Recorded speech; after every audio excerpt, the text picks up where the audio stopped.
Our scripture readings today are not the ones printed in your bulletin, but the ones on the screen.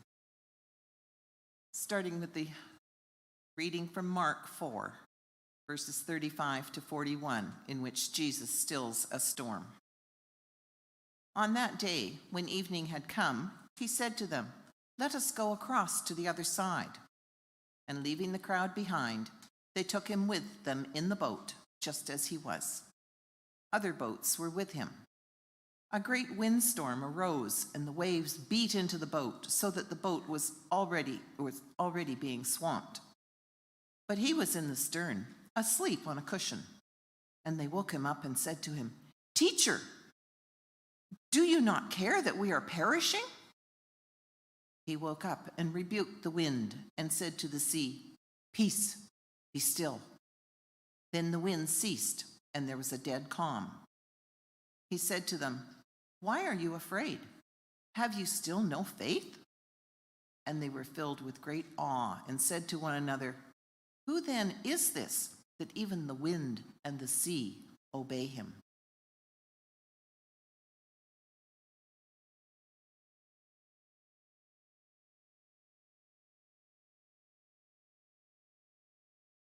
So, any of you had the experience this week when things really started to change? Instead of on a every couple of days basis or even an everyday basis, but then on an every hour basis or every few hours, when things really started to change rapidly, and the implications of the development of COVID-19 pandemic across the globe and our country and indeed across the lower mainland. Did any of you have a moment when you kind of felt in your body jittery? Kind of like your nerves were doing a thing? Like your central nervous system was kind of buzzing a little bit? I'm guessing, I certainly did.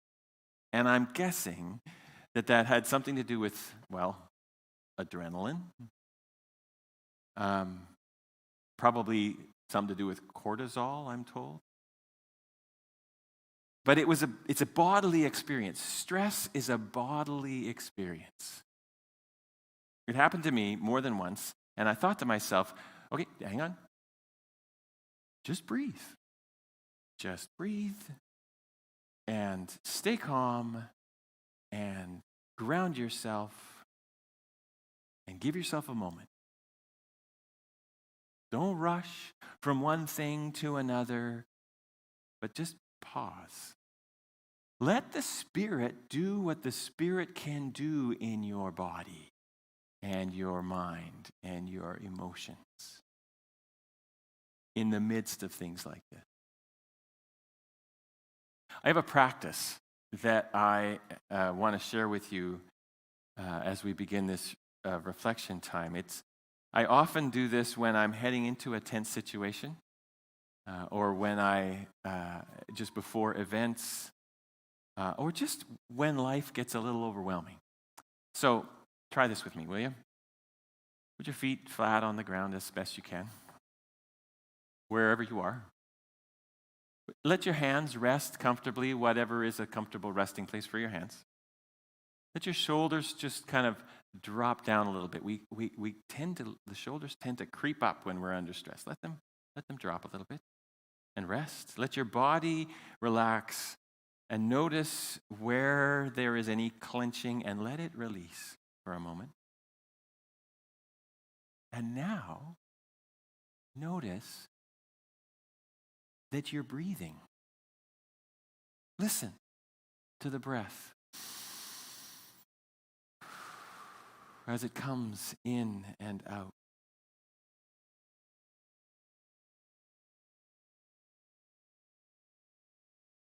That's a gift from God, the gift of breathing. And the fact that it just happened.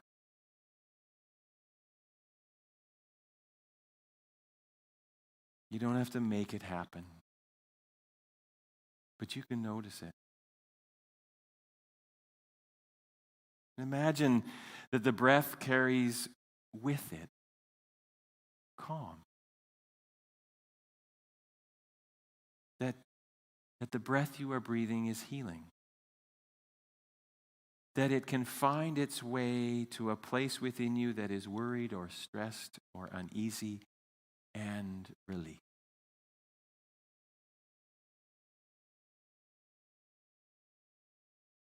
Let the breath reach that place and soften it. Just let yourself breathe in calm and breathe out relief.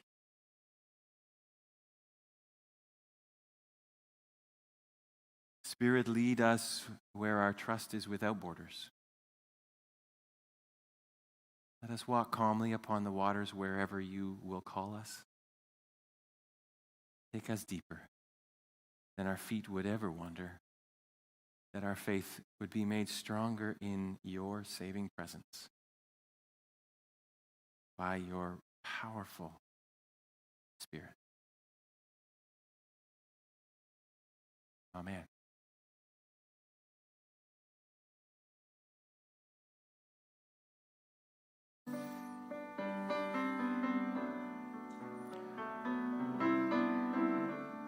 Jordy, hang on a second. There's the rest of the reflection.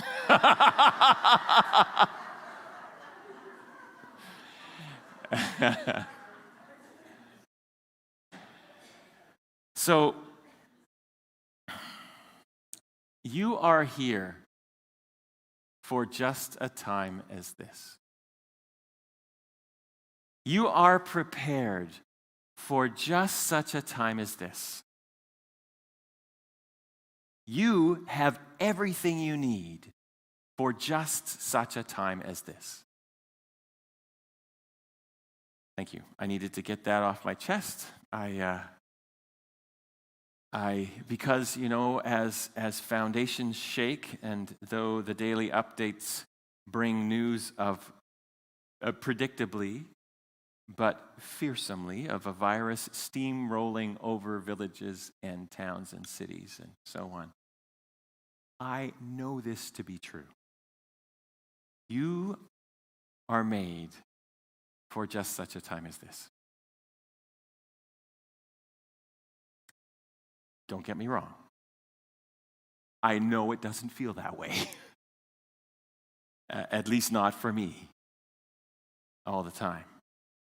I mean, I watch the news conferences just like you do and see my newest hero, Dr. Bonnie Henry, speak with such calm clarity and steady wisdom. And I think, now there's a woman who was born and is given for just a time as this. But here's the thing. Bet she doesn't always feel that way.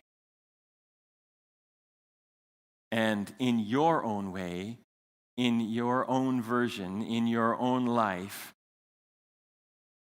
you too are for just a time as this. It is in you. And I am absolutely sure that it never occurred to those disciples in that boat who were on their knees while the seas raged around them as they clung to the gunwales and shook with fear. I am sure it never occurred to them to think, I was made for just a time such as this. They had no idea what they were in and what it would require of them. Jesus had just finished speaking to them in parables that they only half understood about a God who is willing to go to any length to search them out and to find them when they are the least and the lost and to bring them home.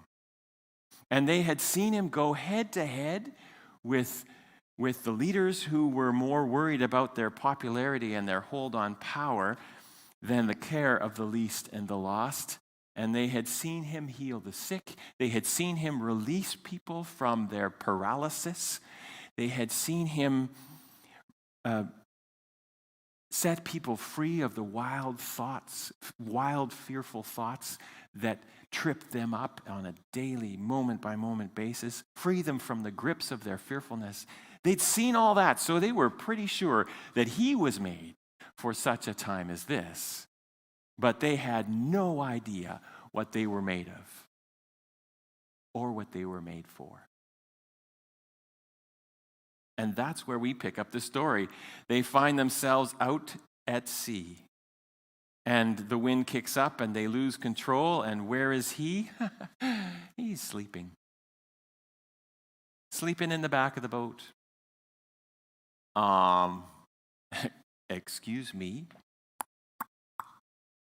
Hello? How can you be sleeping at such a time as this? And they give him a good shake and they wake him up and they kind of flip out on him. How can you be sleeping? Now, do you not care that we're going down here? How can you be so thoughtless, so uncaring, so blasé? And he woke up and he looked around at the chaos all around them and within them, and he said, "Peace, be still."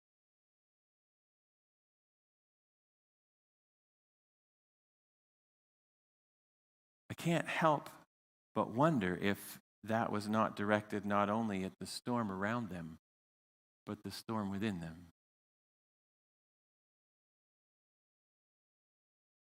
Peace, be still. And then he said to them, "Why are you so afraid?" Well, because they thought they were going to die. That's why.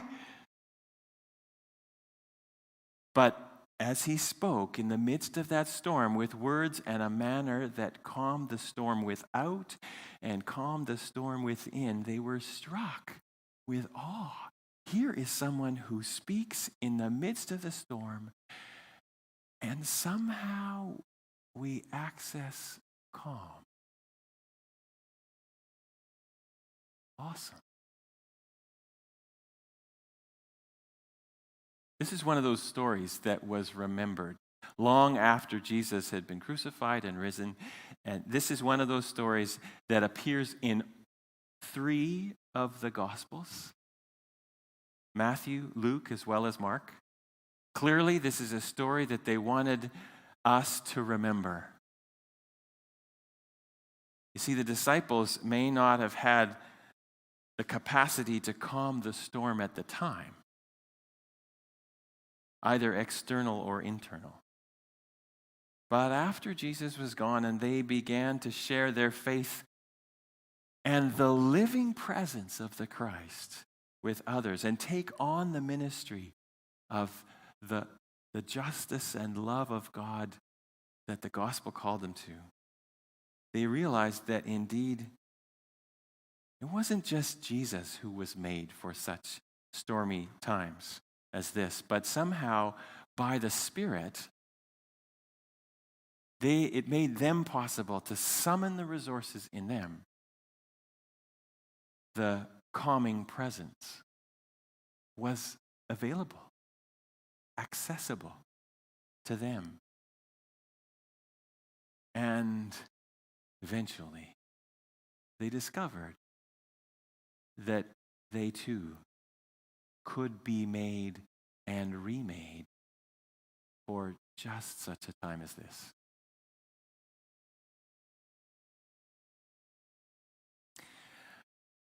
Our theme for Lent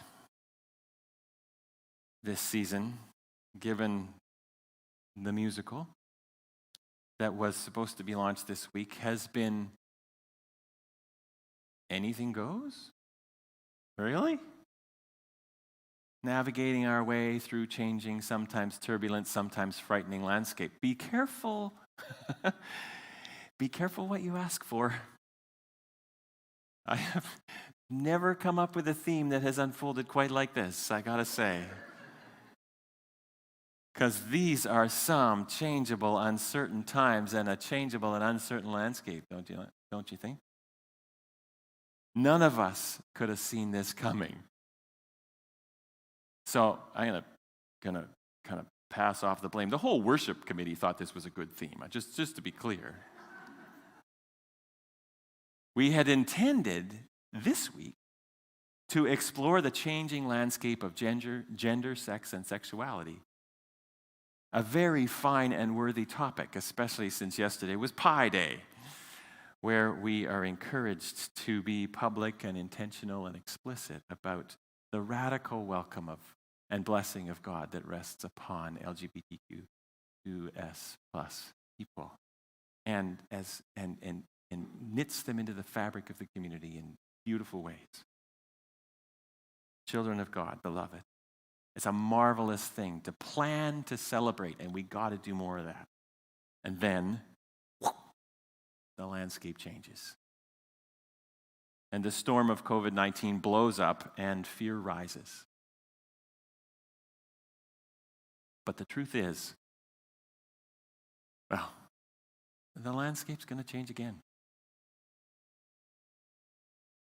We don't know what the next week will hold. Most experts are saying that it's going to get worse before it's going to get worse, and maybe even a lot worse. And then it's going to get better.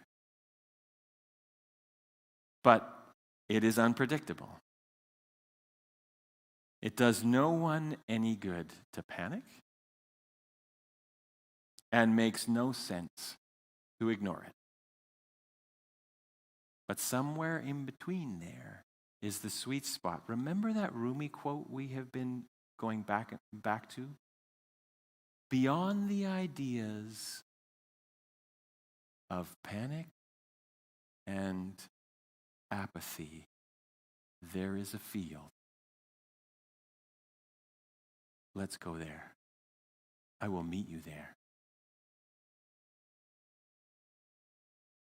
Let's be there together. You are here for such a time as this. You are prepared for such a time as this. You have everything you need for such a time as this. The storm calmer is not gone, not sleeping, is here with you, within you.